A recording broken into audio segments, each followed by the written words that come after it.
Jadi kita membaca, Ustaz, ada beberapa calon kandidat untuk menjadi RI1 atau presiden kita. Namun kita mengkhususkan malam hari ini membaca seorang Prabowo. Ya, seorang Prabowo. Mungkin banyak yang sudah tahu. Namun ini kita membaca batin, Ustaz.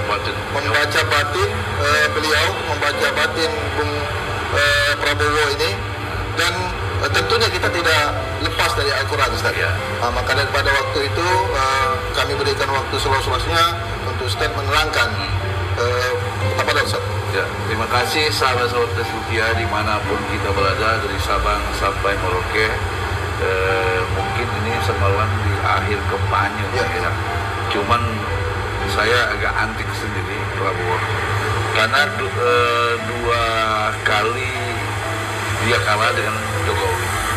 Jujur, saya selama Prabowo lawan Jokowi, saya dukung Jokowi di awal sampai sekarang. Sama, saya dukung Jokowi, baik secara analisis saya dari tahun 2014 ya. 2014 dia menang dengan Prabowo, terus yang kedua dia juga menang di 2 periode. Itu analisis saya, analisis Quran, kan? Kita baca dulu kenapa sih Prabowo itu bisa kalah dengan Jokowi. Saya menganalisisnya satu dari batin saya dengan analisis Al-Quran dan juga analisis sejarah. Kalau kita kenal Jokowi itu secara kulit, paling kenallah kita dibatasi orang tuanya, kakeknya atau buyutnya. Tapi lebih dari situ, sebenarnya Jokowi sendiri dari keturunan Sultan Agung Mataram, ya kan? Dan Prabowo pun juga dari keturunan Sultan Agung Darah Biru, ya kan? Bedanya Jokowi itu dari keturunan Agung itu turunan Gundi, ya. Sultan lu banyak isinya, ya kan? Nah, itu Sultan Agung Mataram Islam. Nah, saya sering berdebat dengan para ustaz, ya, atau para pendukung pertarungan itu. Tapi di tahun ini saya lepaskan semua, ya kan? Jadi saya menganalisisnya Jokowi sampai saat ini dan juga menganalisisnya Prabowo itu dari sejak dia mencalonkan presiden melawan Jokowi, terus melawan Jokowi lagi, dan hari ini menjalankan.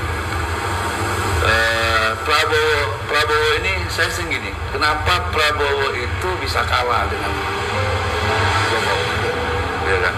Salah satu gini, Sumitro itu bapaknya Prabowo, dia seorang bapak Prabowo. Sangatnya Prabowo itu kan seorang keturunan Dayak, tapi yang kita kenal dengan bapaknya Prabowo, Sumitro. Sumitro ini adalah Menteri Bank pertama kali, seorang ekonom, ya kan? Juga pahlawan pertama kali pakar ekonomi di zaman Bung Karno, ya. Sumitro yang bercerita biasa, ya, seorang akademisi, seorang pengusaha, seorang yang berdiri bank, ya kan? Tidak kecocokan antara Bung Karno dengan Sumitro. Bahkan Bung Karno pun dengan wakil presidennya Muhammad Hatta juga sempat lepas juga. Atau kita lihat dalam sejarah itu Buya Hamka pernah diisukan di fitnah penjara. Nah, ketika Sumitro mau dipenjarakan ketika itu, maka Sumitro keluar negeri. Jadi Prabowo itu tahu benar kondisi ketika bagaimana bapaknya seorang kritisi, ya, ekonom di zaman Bung Karno. Zaman Bung Karno artinya banyak namanya politik, ya, fitnah-fitnah di penjara seperti Buya Hamka, bahkan Tan Malaka yang diisukan komunis sampai sekarang. Tapi sekarang udah maksudnya di zaman Jokowi dianggap pahlawan, ya, seperti itu, pahlawan nasional seperti Tan Malaka. Nah, sama dengan Sumitro. Dia ketika mau dipenjarakan, dia keluar negeri ke Malaysia, sampailah Prabowo itu dalam hidup pengasingan, imigrasi, kan.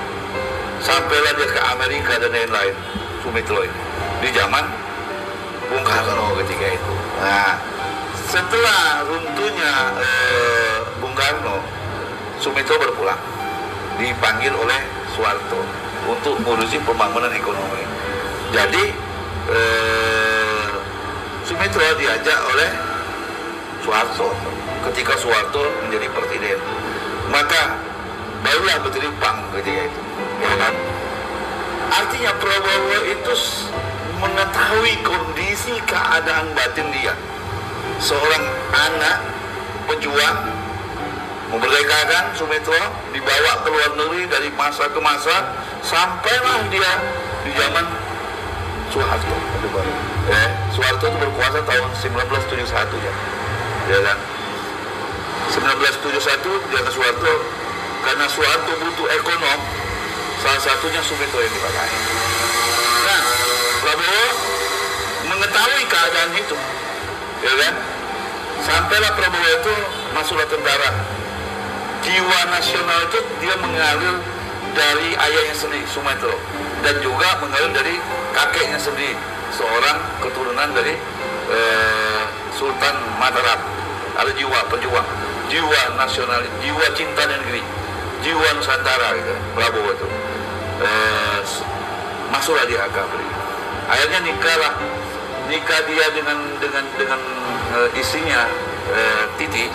Itu pernikahan, kalau bahasa kita, baik nikahan politik maupun pernikahan secara mengenai cinta gitu. Jadi pernikahan Titi Soeharto itu dengan Prabowo karena bapaknya Prabowo Sumitro dekat dengan Soeharto. Dinikahkan, ya kan? Dinikahkan. Nah, Prabowo pun ketika tahun 98, karena saya kuliah itu udah tahun 97-98, saya nggak tahu isu Prabowo itu punya, nggak tahu saya, ya nggak tahu. Nah, karena pernikahan dalam satu bacaan saya pernah baca hubungan antara Sumitro dengan Soeharto waktu di akhir tahun 97-96 itulah isu mau bergeser ya. Bahkan Prabowo dipanggil oleh Sumitro, kayaknya kamu bermasalah, ya kan? Seperti itu. Nah, kehebatan Prabowo dekat dengan mahasiswa, seakan mahasiswa tahun 98-97 itu dekat dengan Prabowo, dan dia mendukung reformasi itu sebenarnya, dan dia dalam itu, ya kan? Karena banyak pendapat dari dia nggak pendapat juga dengan Soeharto, dengan kekuasaannya itu, yang ketiga itu terjadi itu. Tapi namanya Prabowo satu martua, yang kedua presiden, yang ketiga dia seorang tentara, ya kan, yang untuk mempertahankan. Nah, Prabowo dekat dengan mahasiswa ketika itu, yang ngurusi mahasiswa, yang mendukung mahasiswa termasuk untuk mengadakan reformasi. Nah, akhirnya kerjaan Prabowo ini sampailah ke istana, ke istana. Isu 98 itu reformasi terjadi. Orang yang pertama kali yang sakit hatinya Soeharto itu, karena Prabowo termasuk orang yang mendukung reformasi itu. Nah, akhirnya diisukan macam-macam, Prabowo dicuri atau juga Prabowo mengaturlah perceraian. Jadi Prabowo itu benar-benar cerai dengan istrinya, karena semua keluarganya dari Soeharto, termasuk kakak-kakaknya Titi, tidak suka dengan Prabowo. Itu sudah tahu, itu sudah diberitahu oleh bapaknya Prabowo Sumitro. Akhirnya kejadian itu dipecatlah Prabowo itu sebagai tentara, dipecat, dilepaskan bintang dia 3, harus menjadi panglima ini, seperti itu. Ketika itu dia ketua Kostrad atau Kasat sekarang Angkatan Darat, seorang Kopassus Angkatan Darat gitu, seperti itu. Prabowo.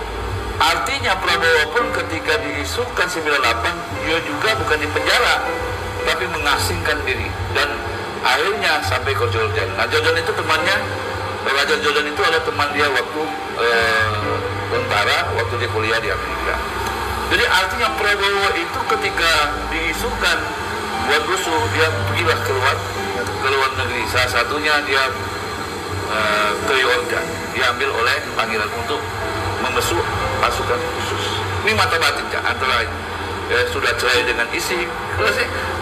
Cerai dengan istri itu bukan karena perceraian seperti kebanyakan orang, karena pernikahan itu politik dan juga keluarganya juga diisukan, dan Prabowo juga tahu terjadi seperti kejadian Amin Rais dengan anaknya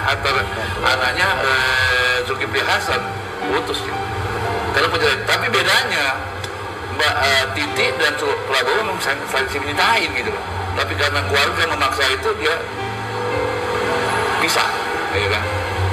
Pisahlah Prabowo. Nah, ketika pengasingan di Yordan, ketika reformasi berjalan di zaman Gus Dur, ketika itu sudah agak aman, dia pulang dipanggil oleh Gus Dur, oleh Megawati. Ketika itu, nah selesai itu dipanggil, bahkan dia mencalonkan diri untuk menjadi wakil presiden pasangan Megawati ketika itu. Artinya sampai hari ini isunya Prabowo itu tak, isu yang itu kita sampai sekarang kita sudah dari presidennya Gus Dur, dari presidennya Megawati, dari presidennya Habibie ya, terus SBY dan juga Jokowi. Dan setiap 5 tahun pasti diangkat dengan isu AM. Tapi semua presiden yang setelah baik Habibie maupun Gus Dur maupun Megawati maupun SBY dan Jokowi tidak bisa membuktikan, ya kan? Nah, kenapa Prabowo punya semangat untuk mencalonkan presiden, ya kan? Nyalon presiden 3 kali, wakil presiden sekali, jadi 4 kali dinyalon. Punya semangat yang luar biasa untuk kenapa? Walaupun umurnya saat ini 75 kan, dia punya semangat untuk bagaimana membuktikan bahwa dia cinta dengan Indonesia, dia cinta dengan merah putih, ya kan? Cinta dengan merah putih, ya kan? Seperti itu. Nah, dia mengalami perjalanan spiritual. Kalau bahasa agama itu kan kabar baik dari bapaknya maupun dia sendiri, ya kan? Seperti itu. Nah, sekarang dia mencalon ketiga kalinya mencalon presiden, ya kan? Prabowo nyalon lagi presiden. Berarti orang ini Pak Prabowo ini berarti punya kesemangatan batinnya bahwa dia membuktikan bahwa saya itu cinta dengan Indonesia, bukan pengkhianat. Coba Ustadz Marwan, coba diperasakan kita selama kita jadi Prabowo, isu sebagai isu penculikan dan lain-lain itu membunuh, menyakitkan, ya kan? Kalau bicara manusia suci, gak ada yang suci. Coba buka dalam Al-Quran, surat 53 An-Najm ayat 32. Surat 53 ya. Surat 53 ayat 32 coba. Coba baca sama lah. Surat 53 An-Najm ayat 32. Bismillahirrahmanirrahim. Surat 53 An-Najm ayat 32. Langsung aja artinya. Ya. Yaitu orang yang menjauhi dosa-dosa besar dan perbuatan keji yang selain dari kesalahan-kesalahan kecil. Sesungguhnya Tuhanmu maha luas ampunannya, dan Dia menjadikan kamu dari tanah. Dan ketika kamu masih janin dalam perut ibumu, maka janganlah kamu mengatakan dirimu suci. Yang tak boleh kan mengatakan diri suci. Kalau saya seorang Prabowo atau seorang gurunya Prabowo atau saya pembela Prabowo, ya kan, kalau 256 juta penduduk Indonesia, kalau dia merasa dirinya suci, tunjuk tangan. Nggak ada. Manusia itu punya catatan baik, punya catatan buruk, ya kan? Apakah benar penculikan itu? Bukti juga nggak ada dalam bentuk bayannya, tabayunnya ternyata nggak ada. Sampai berapa generasi presiden, ya kan? Seperti itu. Coba kalau kita diisukan bertahun-tahun, setiap pemilihan bertahun-tahun, bahwa itu sejak dari nyalon presiden sampai tahun yang ketiga ini 15 tahun, setiap 5 tahun pasti diisukan itu. Dan itu yang mengisukan adalah lawan-lawan politik yang seperti itu istilahnya. Tapi Prabowo hanya diam, nggak membalas, nggak bisa menjawab. Tapi dalam sejarah membuktikan hari ini orang-orang yang mengisukan dia, angkatan 98, para mahasiswa yang hari ini dan para jenderal yang memecat dia, sekarang dirangkul dekat lagi dengan Prabowo, ya kan? Disitulah Prabowo artinya orangnya satu ikhlas, Yang kedua, ciri orang yang bertakwa itu dia mampu untuk memaafkan orang lain. Buka surat Al-Imran. Surat Al-Imran surat 3 ayat 133 sampai 134. Ya kan? A'udzubillahi minasyaitonirrajim. Surat 3 Al-Imran ayat 133. Dan bersegeralah kamu kepada ampunan dari Tuhanmu dan kepada surga yang luasnya seluas langit dan bumi, yang disediakan untuk orang-orang yang bertakwa. Jadi untuk orang yang bertakwa, lanjutkan. Orang bertakwa yaitu orang-orang yang menafkahkan hartanya baik di waktu lapang maupun di waktu sempit. Cirinya orang bertakwa itu suka alladzina yunfikuna bisara wa dara, yang menafkahkan harta bila menafkahkan. Perlu punya itu. Dan itu nggak tercatat kan. Hari-hari ini ketika pemilihan hari ini tercatat semua. Dia belain 15 miliar untuk membebaskan TKI Indonesia, ya kan, yang di Malaysia hukum gantung tinggal 2 hari, tapi dengan dia menghabiskan uang 15 miliar untuk menyiwa seorang pengacara Prabowo tadi, baru sekarang terungkap orang yang mengatakan bahwa Prabowo itu menghabiskan uang. Dan juga kita lihat bagaimana Anies menjadi wali kota, menjadi gubernur, dia sampai menjualkan rumahnya untuk Anies menjadi wali kota. Begitu baik dia menafkahkan, dan banyak sekali. Bahkan kalau bicara Islami, orang baru bercerita untuk membela Palestina, tapi dia menyumbang langsung Palestina. Itu Prabowo. Artinya baik lapang maupun sempit, padahal dia butuh. Ya kan? Artinya seorang negarawan, seorang negara yang tidak ada kepentingan, tapi dia menghabiskan. Bahkan dia jangankan berpikir korupsi, tapi uangnya sendiri dilakukan. Ini contoh ya. Satu ciri orang bertakwa, ya kan? Coba lanjutkan. Yang kedua. Dan yang kedua, dan orang-orang yang menahan amarahnya. Menahan marah, pemaaf. Kita lihat Prabowo hari ini sifat nahan marahnya luar biasa gitu. Sifat nahan marahnya luar biasa. Kenapa Prabowo hari ini menahan marah? Karena dipimpin dengan orang yang dingin. Nah, maka ketika dia nahan marah, dia kan menahan amarah itu, dia digiringi dengan memaafkan. Prabowo punya sifat itu, menahan marah. Ketika dia diundang menjadi menteri Jokowi, itulah saat pendidikan pertama kali. Orang nggak tahu kalau Prabowo diajak oleh Jokowi di tangan dingin, di tangan yang tepat, ya kan? Di tangan orang yang maha sabar selama 9 tahun dicaci, ongok-ongok presiden, ya, dihina presiden selama 9 tahun, Ustaz. Ya kan? Dicaci Jokowi itu, tapi tak membalas sama sekali. Dan Prabowo belajar dari Jokowi selama jadi Menteri Pertahanan. Orang yang singa Asia, macan Asia itu tunduk dengan seorang Jokowi, ya kan? Dia belajar dari Jokowi. Kenapa sih Jokowi ini bisa ngalahkan 20 dengan saya? Ternyata Jokowi punya kelebihan. Satu, mampu menahan amarah, ya kan? Artinya sabar. Itu Jokowi.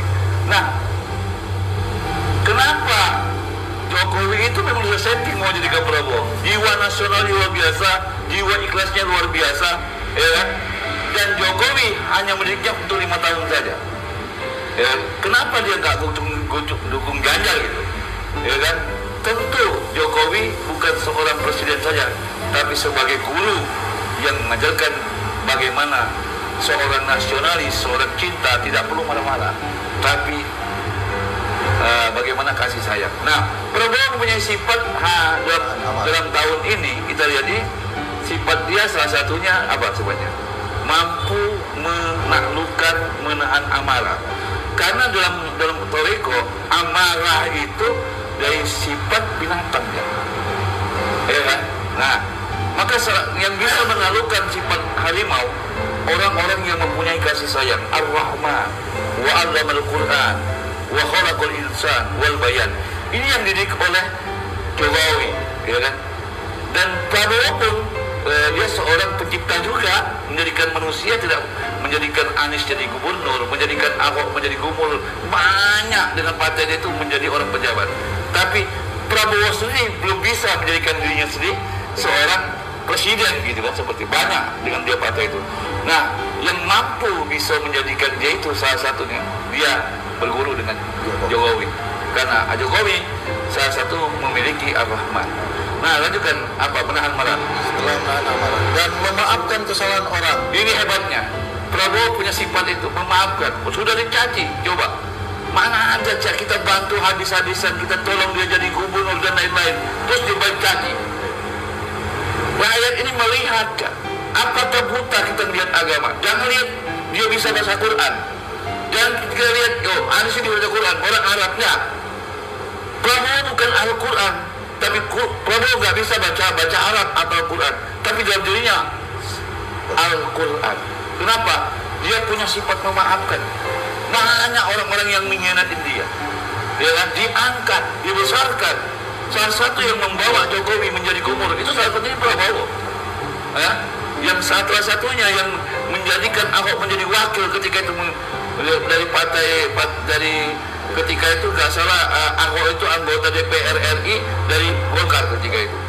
Ketika dilihatnya Ahok ini cocok jadi pemimpin wakilnya wakil presidennya, wakil gubernurnya Jokowi, maka Ahok dipanggil jadi wakil gubernurnya Jokowi waktu itu ya.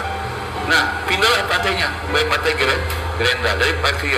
Aku minta kata Jokowi, aku minta kata Prabowo, aku mau jadikan kau teman kau pasangannya Ahok. Orang berjasa sekali. Ahok jangan lupa yang menjadikan dia wakil gubernur itu oleh Prabowo. Tapi kalau dia pengkhianat juga, mencaci dan tidak mendukung, saya perlu pertanyakan, berarti Prabowo tidak butuh mereka, tapi memaafkan. Siapa memaafkan? Anies juga begitu. Siapa kenal Anies? Nggak ada yang kenal Anies, gitu seperti itu. Diangkat, dibiayain, ya, menjadi seorang gubernur Jakarta, seperti itu. Dia korbankan, bahkan uangnya dia itu kan. Tapi ketika kita lihat di dalam beberapa bulan kemarin perdebatan, bagaimana Prabowo dinilai 11 dari angka 1, gitu. Ya kan? Anies itu nyesalnya bukan main. Prabowo itu bukan seorang bapak, dan mengangkat dia bisa menjadi gubernur dan mengangkat dia hari ini menjadi presiden. Itu Prabowo. Ketika dia bisa menilai Prabowo sebagai menteri pertahanan ketika itu, lihat muka Prabowo, lupa rakyat Indonesia itu 11 tulisan. Tapi Prabowo menahan, memaafkan, terus selesai debat dia masih memaafkan, bertemu di terakhir masih minta maaf. Tapi sakit hatinya Prabowo itu ada manusia menangis, orang yang saya besarkan ini. Nah ini kita berarti Prabowo punya sifat ketakwaan, salah satunya memaafkan orang lain, memaafkan orang lain itu. Nah sosok seperti ini yang harus kita ambil. Jadi memang Prabowo nggak bisa baca Quran, nggak bisa baca Arab, tapi dia Quran berjalan, tinggal mengamalkan Al-Quran. Banyak hari ini hafal Quran, banyak ustaz hafal Quran, banyak kiai hafal Quran. Apakah Quran menjadi pola fikir? Apakah Al-Quran menjadi pola perbuatan? Apakah Quran menjadi tingkah laku? Enggak seperti itu. Maka ketika ada seorang isinya Habib mengatakan lomba Al-Quran, banyak orang Al-Quran, tapi bangsa juga banyak. Tapi Prabowo bukan dia hafiz Quran, dia nggak mampu, dia memang saya Islamnya Quran, saya nggak bisa baca Arab, baca Quran, tapi dia melakukan tingkah lakunya Quran, ya kan, sifat memaafkan. Terus yang kedua, yang kelima itu berbuat memaafkan kesalahan dan berbuat baik. Berbuat baiknya banyak sekali Prabowo, ya kan, seperti itu. Saya yakin bangsa Indonesia di tahun ini, ketika tidak menerima Prabowo, saya tidak akan bertanggung jawab. Minimal ketika kita cari orang-orang itu. Yang kedua, ya, Prabowo ada keluaran dalam kampanye yang paling sebenarnya memberi makan. Ini memberi makan bukan satu ayat saja, ada 27 ayat tentang mengajak orang makan. Minimal mendorong memberi makan. Kalau kita nggak mau dorong beri makan saja, kenal Ustaz. Masuk neraka dipastikan. Coba buka surat 69 Al-Haqqah ayat 30 sampai 36. Ya kan? Ini mendorong, ya kan? Nah, apalagi dia seorang presiden bukan mendorong, dia sudah mendorong dirinya sendiri, tapi dia ingin mendorong dengan kekuasaannya, bisa memberi makan siang anak-anak sekolah. Saya tahu benar anak-anak kuliah itu kan nggak makan. Anak sekolah itu berangkat pagi nggak makan, Cak. Bawa roti, bukan orang mampu kan. Nah ini yang dilihat oleh Prabowo. Bagaimana anak sekolah jam 12-11 belum makan karena ibu-ibunya orang tuanya sibuk. Tanya aja di sekolah-sekolah itu. Kadang-kadang mau duit jajan. Mahasiswa saya lihat waktu kuliah, makanya makan apa, pempek dan lain-lain dari Palembang. Nggak makan nasi. Nah ini program memberi makan. Dan itu diulang oleh Al-Quran berulang-ulang kali. Bahkan kita nggak mau dorong orang lain aja memberi makan, itu sama neraka. Coba baca di dalam Al-Quran surah 69 Al-Haqqah ayat 30 sampai 36. Jadi siapapun presiden, ya, hari ini agak aneh kalau Prabowo mengajak makan gratis. Karena Prabowo di dalam Al-Quran, kita seharusnya umat Islam, seorang kiai harus tidak mendorong aja seorang presiden mendorong dirinya memberi, tapi nggak mampu untuk anak-anak Indonesia. Tapi dia dengan kekuatannya, bagaimana dia melaksanakan memberi makan sederhana. Yang dilakukan Prabowo itu nggak keren-keren banget memberi makan, tapi ini diulang di dalam Al-Quran. Coba baca. Kalau bangsa rakyat Indonesia tidak setuju memberi makan anak-anak sekolah, jelas orang-orang siapapun kiai, siapapun hukum masuk neraka semua. Jelas Qurannya, baca. Peganglah dia, lalu belenggulah tangannya ke lehernya. Terus? Kemudian masukkanlah dia ke dalam api neraka yang menyala-nyala. Terus? Kemudian belitlah dia dengan rantai yang panjangnya 70 hasta. Terus? Sesungguhnya dia dahulu tidak beriman kepada Allah yang Maha Besar. Terus? Dan juga dia tidak mendorong orang lain untuk memberi makan orang miskin. Mendorong, kalau nggak kita nggak mampu, nggak dorong orang kaya memberi makan miskin, kita masuk neraka, diberi rantai 17 harta. Nah seorang Prabowo, dia bisa dorong memberi makan miskin, tapi batasan. Makanya dia programkan makan gratis di siang. Menimbul dengan kekuasaan mendorong orang miskin. Dia tahu baca ayat Quran. Saya nggak tahu benar baca Quran. Tapi perintah Allah, barang siapapun masyarakat, mau kiai, mau ustaz, tidak pernah mendorong aja memberi makan, apalagi mendorong diri sendiri untuk memberi makan. Itu pasti masuk neraka. Lanjutkan kan? Sampai 36. Maka tiada seorang teman pun baginya pada hari ini di sini. Terus? Dan tiada pula makanan sedikit pun baginya kecuali dari darah dan nanah. Itu kenapa? Karena seumur hidupnya dia tidak pernah mendorong orang lain memberi makan orang miskin. Mendorong aja nggak mau karena orang kaya. Dia miskin, dia ulama miskin, dia manusia miskin, minimal ada orang kelaparan dia beri makan. Prabowo sepele mengajak makan gratis. Apakah ini ajaran Quran? Ya. Maka Prabowo mengulang lagi di kampanyenya. Siapa yang nggak setuju memberi makan miskin, dia masuk neraka. Al-Quran surat 69 Al-Haqqah. Surat 69 Al-Haqqah dari 30-96. Yang kedua, bukan satu ayat ini saja. Orang yang nggak mau mendorong memberi makan orang miskin, disebut namanya, perlu dipertanyakan tentang agamanya. Surat 107, 1-7. Al-Ma'un. A'udzubillahi minasyaitonirrajim. Bismillahirrahmanirrahim. Ara'aital ladzi yukazzibu bid-din. Tahukah kamu orang yang mendustakan agama? Tahukah kamu orang yang mendustakan agama? Jangan-jangan kita pendusta agama. Jangan-jangan ustaz pendusta agama. Jangan-jangan kiai pendustakan agama. Jangan-jangan habaib pendustakan. Jangan-jangan semacam se-Indonesia ini mendustakan agama. Satu lanjutkan. Apa? Itulah orang yang menghargai anak yatim dan tidak menganjurkan memberi makan. Menganjurkan. Bagaimana seorang Prabowo masuk diletakkan prioritas, aku mau beri makan gratis anak-anak di usia. Sederhana, sepele. Tapi orang nggak tahu bahwa Allah merintahkan itu di surah Al-Maun. Perlu dipertanyakan. Allah itu lagi juga pilih. Apakah ajaran Kiai Ahmad Dahlan? Pendiri mau dia mengulang ayat ini. Kiai Ahmad Dahlan mengulang. Allah itu lagi juga pilih. Tahukah kamu nak? Wahai santri kepercayaan agama. Yang menghajat anak yatim. Yang kedua, tidak menganjurkan memberi. Menganjurkan. Prabowo bukan sekedar menganjurkan, tapi dengan kekuasaannya dibuatkan satu program memberi makan gratis. Ya kan? Maka ada nanya calon capres yang lain, mana lebih penting beri makan gratis, direktur gratis, makan gratis. Quran dijalankan itu Prabowo Qurani, walaupun nggak ngerti bahasa Arab. Ayo bangsa ini, ya, kamu akan dapatkan seorang presiden yang mungkin tidak sesuai, tapi sederhana daripada kita muluk-muluk sama sekali kita lihat. Lama lagi buka surat 106, ya. 106, baca surat 106 ayat 4. Banyak. A'udzubillahi minasyaitonir rajim, surat Quraisy ayat 4, yang telah memberi makanan kepada mereka untuk menghilangkan lapar dan mengamankan mereka dari ketakutan. Jadi memberi makan diulang surat Al-Quraisy. Kita cari lagi di surat 90 Al-Balad ayat Al-Balad, memberi makan ini kelaparan, surat Al-Balad ayat 14. Ya kan? Ayat 14. Baca. Surah Al-Balad ayat 14. Baca nama suratnya. Surat Al-Balad ayat 14. Atau memberi makan pada hari kelaparan. Balik lagi, tarik ke belakang lagi, terus surah Al-Balad. Kita baca dari 1. Ini yang jangan berbawa. Bukti dia meletak.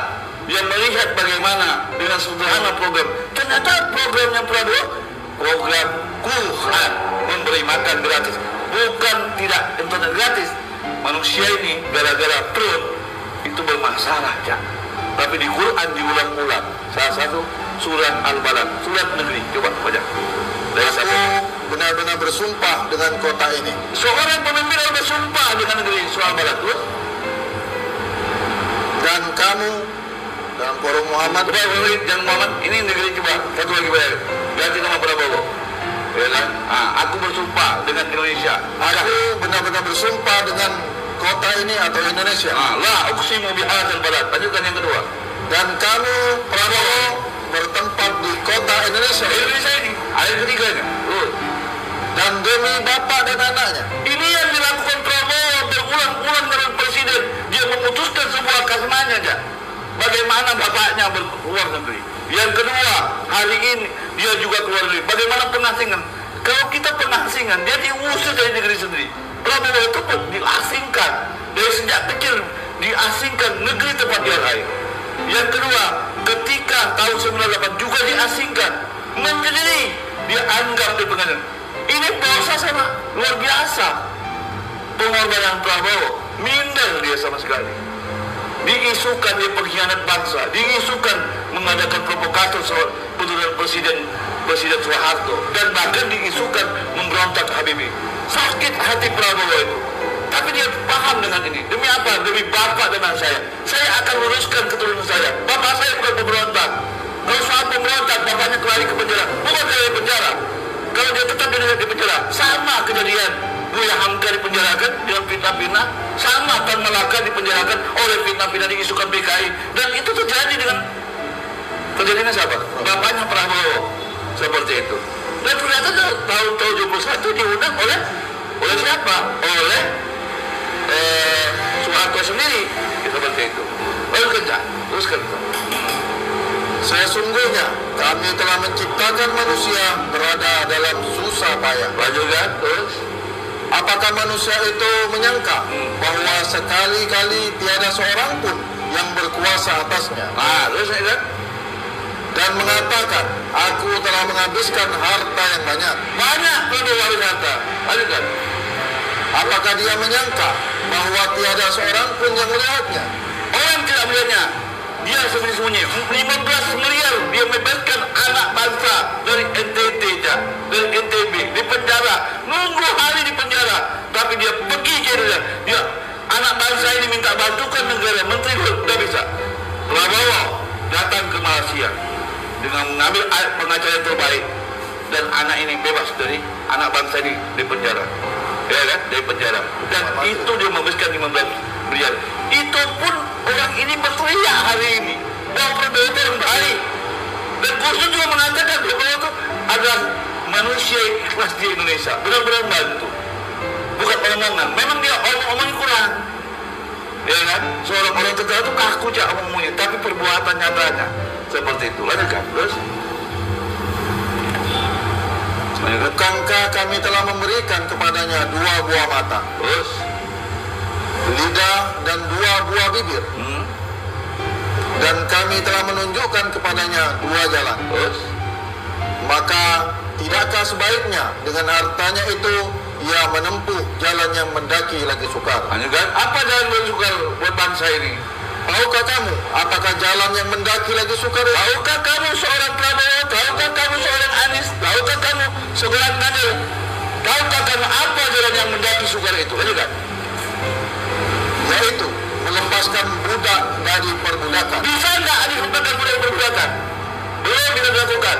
Karena Anies seorang akademisi, dari Prabowo seorang pengusaha. Banyak tentara-tentara yang dipecat dan ikut Prabowo, termasuk kakak saya sendiri. Jadi kakak saya itu angkatan AKABRI tahun 89. Seharusnya pangkat dia hari ini bintang 3. Ya kan? Dia lepas dari AKABRI, dia dipecat dari AKABRI kakak saya. Ya kan? Terus diambil oleh bapaknya Prabowo. Siapa tadi kamu? Sumitro. Disekolahkan di Trisakti itu. Setiap bulan diberi uang. Ya kan? Terus sampailah kakak saya itu selesai kuliah diberi kerjaan. Dia diangkat jadi manajer kelapa sawit di Padang. Nah kemarin di zaman Prabowo dia angkatan 93 kabar. Banyak tentara-tentara yang dipecat itu dipelihara oleh Prabowo, oleh Sumitro dan Prabowo sampai hari ini. Bagaimana kesulitan? Jadi dia ingin melepaskan, dan banyak sekali dia melepaskan budak dari perbudakan. Sudahkah dilakukan oleh Ganjar? Sudahkah dilakukan oleh Anies? Belum bisa. Karena yang bisa melepaskan budak dari perbudakan itu hanya pengusaha aja dan penguasa. Kan? Terus? Atau memberi makan pada hari kelaparan. Memberi makan di hari kelaparan. Kapan sih manusia lapar? Di waktu siang hari. Anak kecil sekolah dari pagi jam 9, dari jam 7 belum bisa. Kalau Prabowo tahu orang tuanya sibuk mencari uang, tak sempat bawa makanan, hanya doang dibeli jajan yang kecil makanannya. Maka Prabowo pelajari itu, nalurinya naluri Tuhan. Jadi anak itu pulang sekolah jam 11-12 itu berapa? Itu memberi makan di hari kelaparan. Ya, jadi saya gini, pernah cerita guru saya. Ketika itu saya ke suatu daerah, guru saya gini. Ya, guru saya bilang, ada anak sekolah SD itu keluar dari sekolahnya, ya, anak kecil-kecil itu keluar. Saat itu posisi saya di dalam mobil dengan guru saya. Guru saya bilang, ada yang pakai sepeda, ada yang main sepeda pulang dari sekolah, ada yang jalan kaki. Guru saya bilang gini, Jan, kira-kira anak kecil itu yang jalan kaki kepingin nggak seperti temannya naik sepeda? Saya bilang, iya, Jan. Tuhan tuh di situ, Ustaz. Tuhan sampai tahu isi hati anak itu. Nah, Prabowo ini memberi makan di hari kelaparan di saat siang. Terus dia sampai dalam sekarang. Ya, maka dia bilang, program ini program yang sepele sebenarnya. Tapi di Quran diulang-ulang memberi makan gratis untuk anak siswa di siang hari. Ya, kenapa?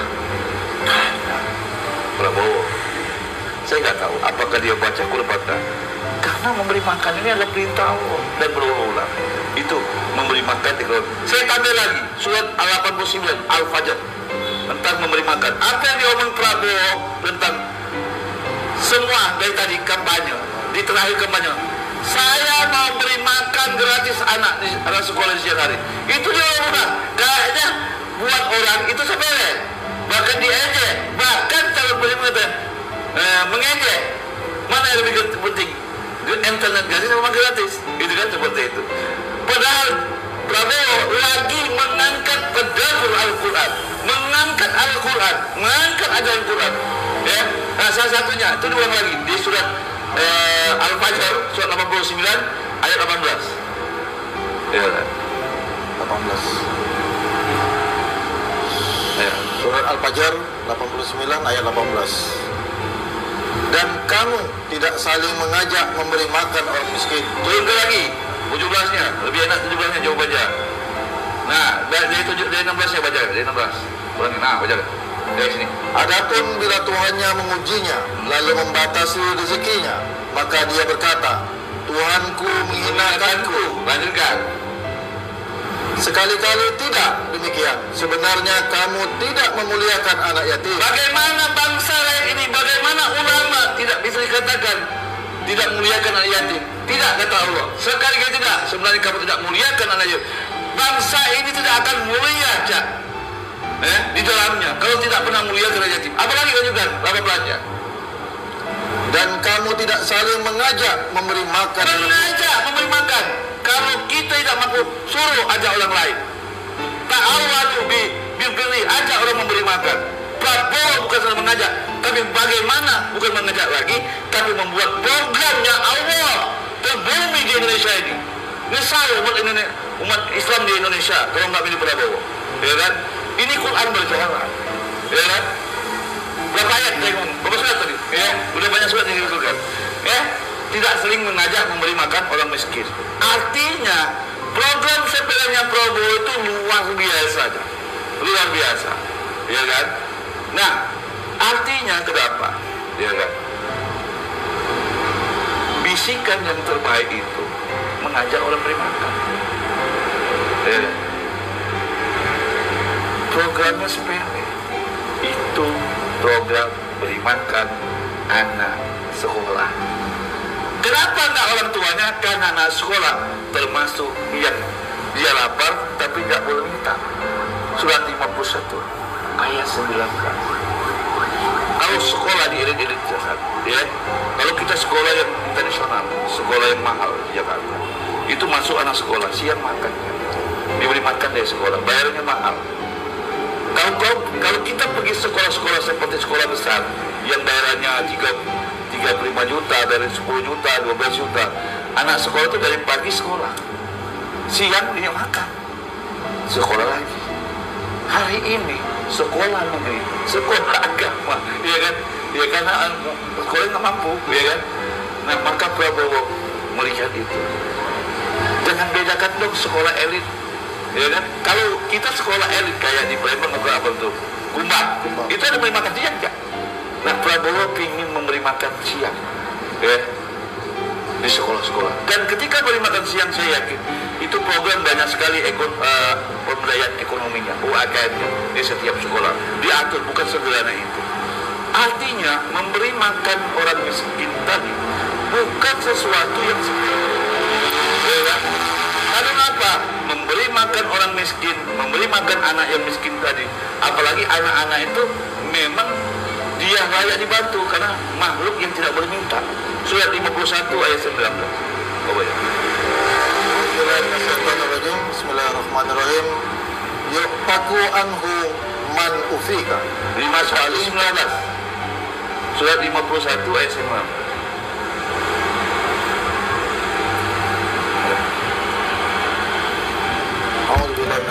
Bismillahirrahmanirrahim. Minta dan orang miskin yang tidak mendapat bantuan. Yang minta disertai rumah kita, tapi anak sekolah tidak mampu minta aja. Ya kan? Minta dengan siapa? Karena orang tuanya nggak mampu, duit gaji nggak pas. Maka ketika masih jam 12, setengah 12 itu lapar. Nahan kebaik. Nahan kebaik. Ketika diberi makan gratis siang yang diprogramkan, yang dilihat oleh Prabowo, sekolah-sekolah luar negeri, sekolah-sekolah internasional, sekolah-sekolah elit, itu siswanya diberi sekolah. Dan itu Prabowo lakukan hal yang kecil, tapi programnya Tuhan memberi makan orang miskin, ya kan? Artinya Prabowo peduli dengan anak bangsa. Satu lagi, kenapa Prabowo memberikan makan gratis untuk anak-anak? Karena inilah sosok seorang pemimpin yang peduli dengan generasi yang akan datang. Surat 4 Al-Anisa ayat 9. Ya kan? A'udzubillahi minasyaitonirrajim. Bismillahirrahmanirrahim. Dan hendaklah takut kepada Allah orang-orang yang seandainya meninggalkan di belakang mereka anak-anak yang lemah. Anak yang lemah tuh yang mereka khawatir terhadap kesejahteraan mereka. Oleh sebab itu hendaklah mereka bertakwa kepada Allah dan hendaklah mereka mengucapkan perkataan yang benar. Artinya Prabowo mengatakan yang benar, memberi makan gratis di siang karena kepedulian untuk generasi lemah. Bagaimana generasi kita besar, bagaimana generasi kita jenius kalau negara tidak ada perhatian untuk generasi yang lemah. Anak-anak itu sebuah kaderisasi ke depan, maka diberi makanan yang baik dan susu program dia di pondok-pondok pesantren. Bukankah itu Quran? Kepedulian Prabowo, bukankah itu Quran? Prabowo memang tidak bisa mampu baca Quran, tapi Prabowo adalah Al-Quran.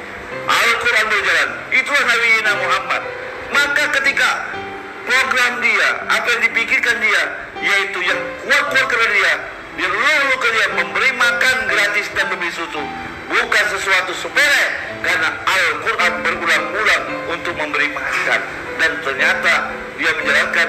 Siapa sih orang miskin yang lebih utama? Siapa sih orang yang pertama kali? Yaitu generasi anak-anak, generasi lemah. Maka Prabowo memberi makan itu dari sejak lahir, sampai ke sejak lahir diberikan makan yang saya hamil, sampai anak ini sekolah diberi makan gratis. Dan ini seorang sosok pemimpin bukan memikirkan besok mau makan, tapi memikirkan bagaimana generasi yang akan datang 10 tahun ke depan, generasi yang fisiknya kuat, gizinya kuat, dan IQ-nya kuat. Dan itu sepele, memberi makan gratis. Ya, seperti itu.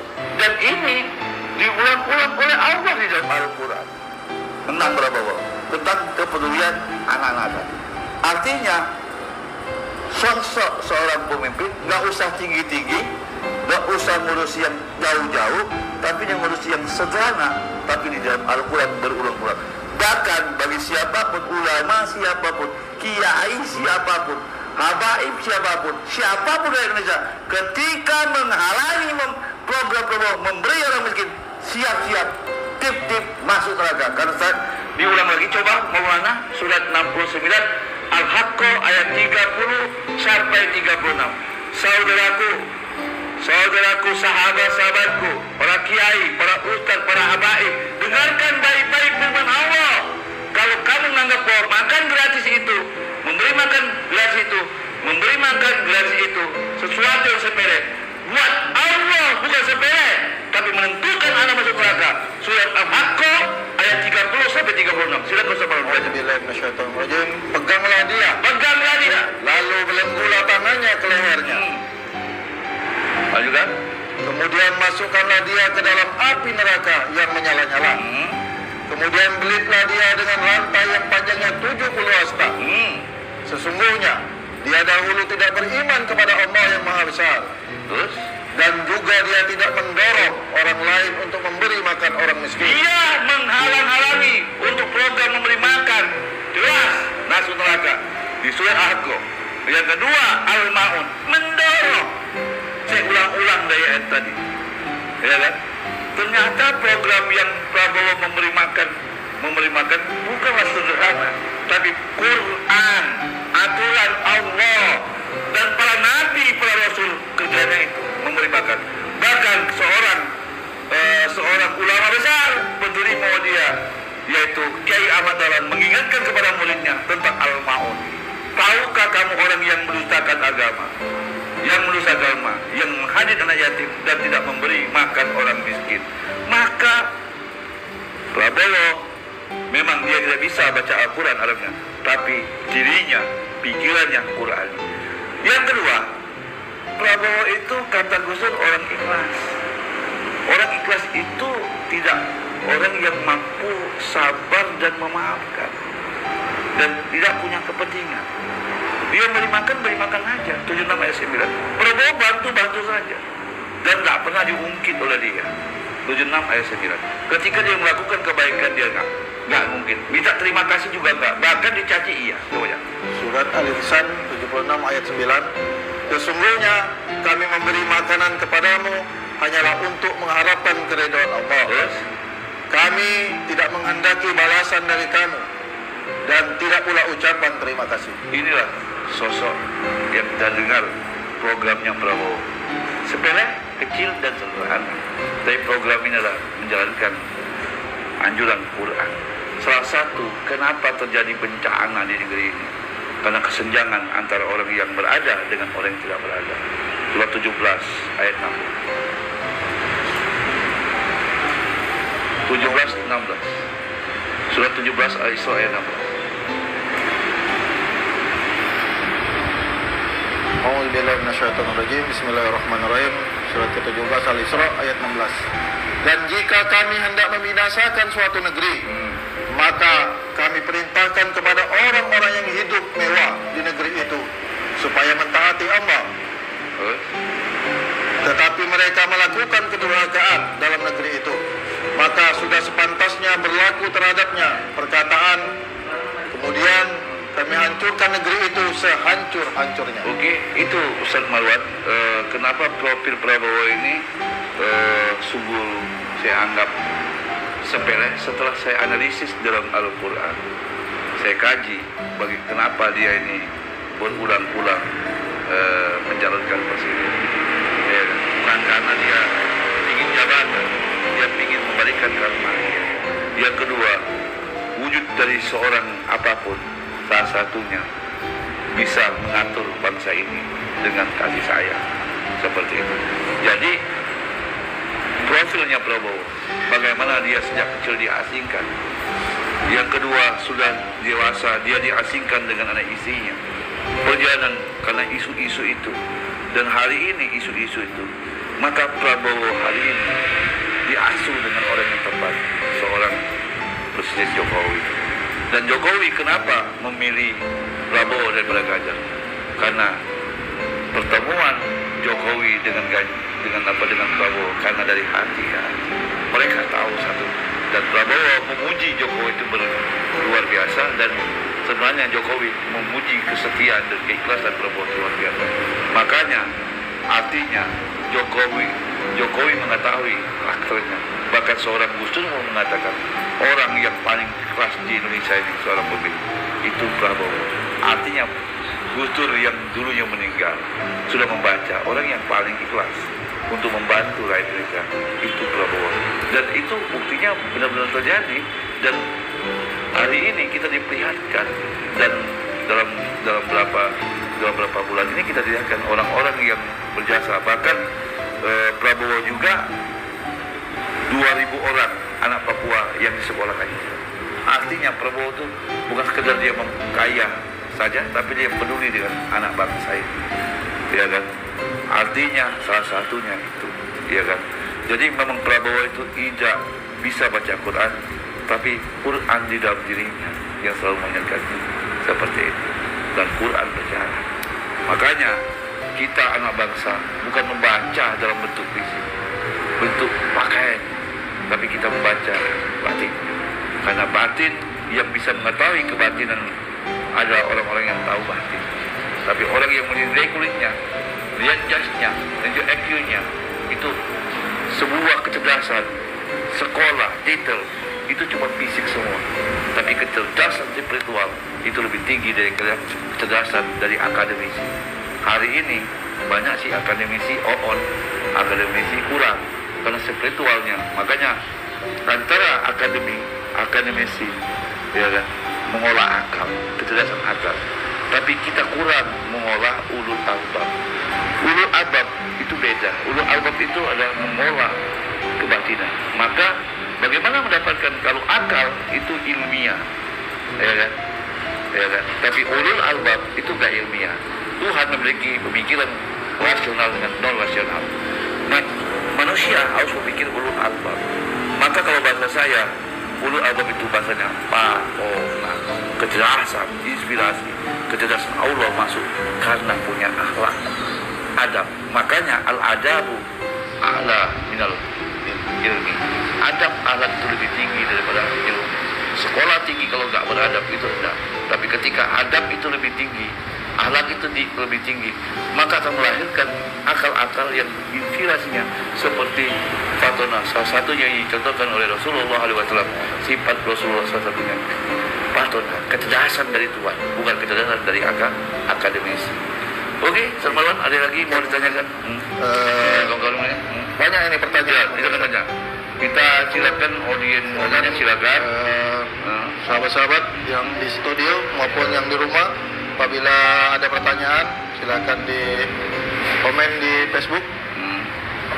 Pak Haji mau bertanya? Boleh? Yang muda ya? Mungkin tidak ada Ustaz, karena waktu juga.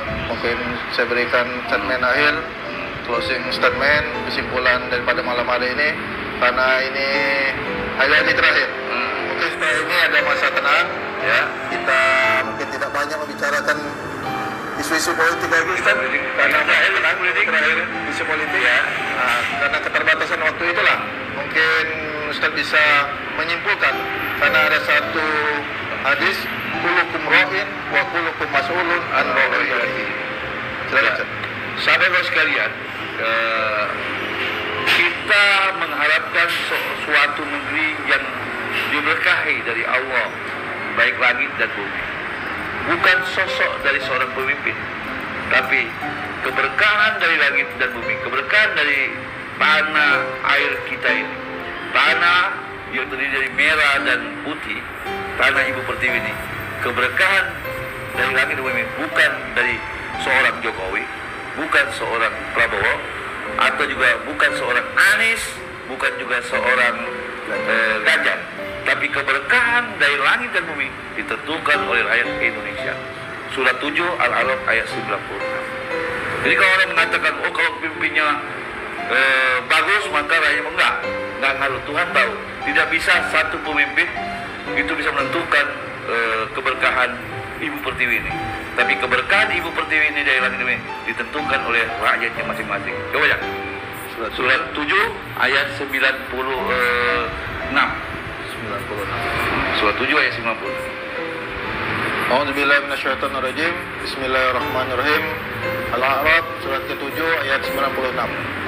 Jikalau sekiranya penduduk negeri beriman dan bertakwa, pastilah kami akan melimpahkan kepada mereka berkah dari langit dan bumi. Tetapi mereka mendustakan ayat-ayat kami itu, maka kami siksa mereka disebabkan perbuatannya.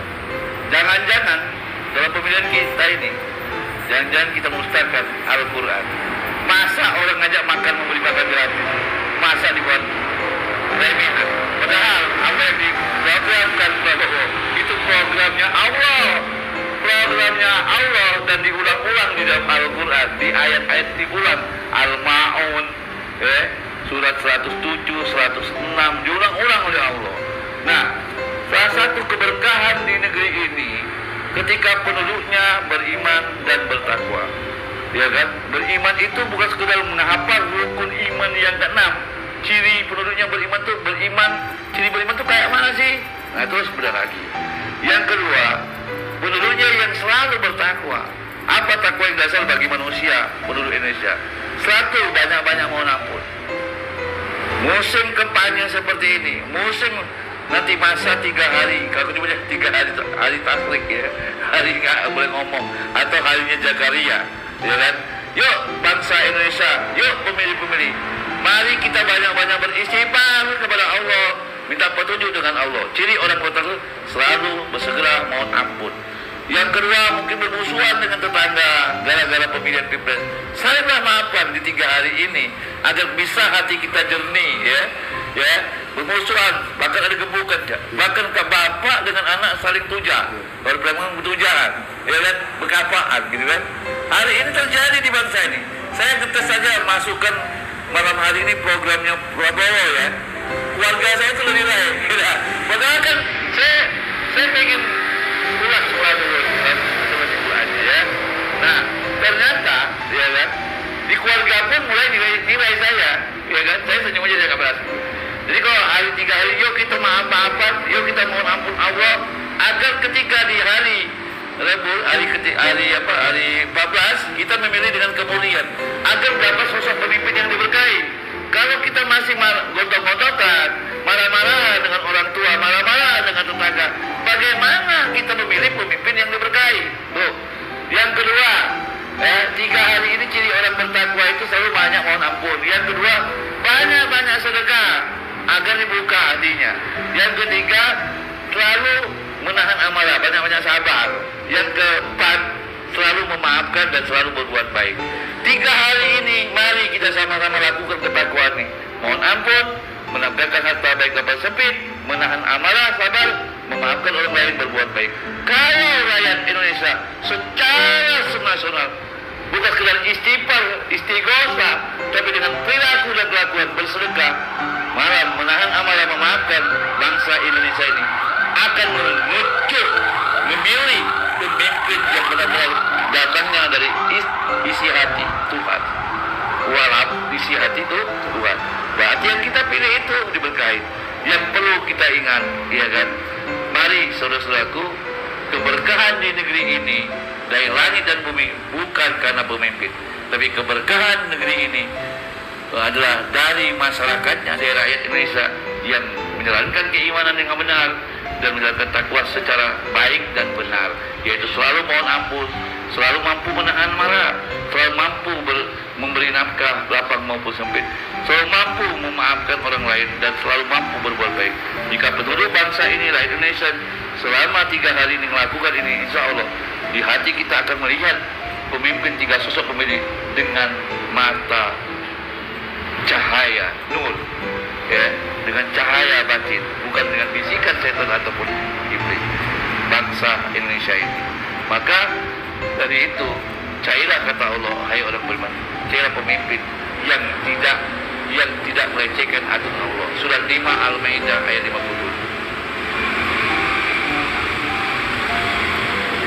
Surat 5 Al-Maidah ayat 57. Auzubillahiminasyaitonirrajim. Bismillahirrahmanirrahim. Surat kelima Al-Maidah ayat 57. Hai orang-orang yang beriman. Hai orang-orang yang beriman. Hai beriman, orang apapun agamanya beriman kepada Tuhan semesta alam. Lanjut terus. Janganlah kamu mengambil jadi pemimpinmu orang-orang yang membuat agamamu jadi buah ejekan. Makanya kita dilarang membawa agama dalam kampanye. Nggak boleh. Apalagi dia seorang calon presiden 3% membawa agama menjadi ejekan. Jangan jadikan agama. Kita lihat siapa aja 3 pemilih, agama menjadi sebuah main-main ejekan. Kita lihat, ya, agama jangan sampai pemimpin yang agama menjadi buah ejekan, main-main. Anggota Dewan, DPR, carilah pemimpin atau utusan kita, pemimpin yang tidak menjadi ejekan dan bermain agama itu di aturan. Salah satunya, maaf, ya. Ketika Prabowo mengabarkan memberi makan gratis itu, ketika ada yang mengejek, itu mengejek aturan Allah, dini Allah. Tidak boleh sebenarnya itu. Kita sebagai presiden atau calon presiden harus menganjurkan, bagus Pak Prabowo memberi makan orang miskin.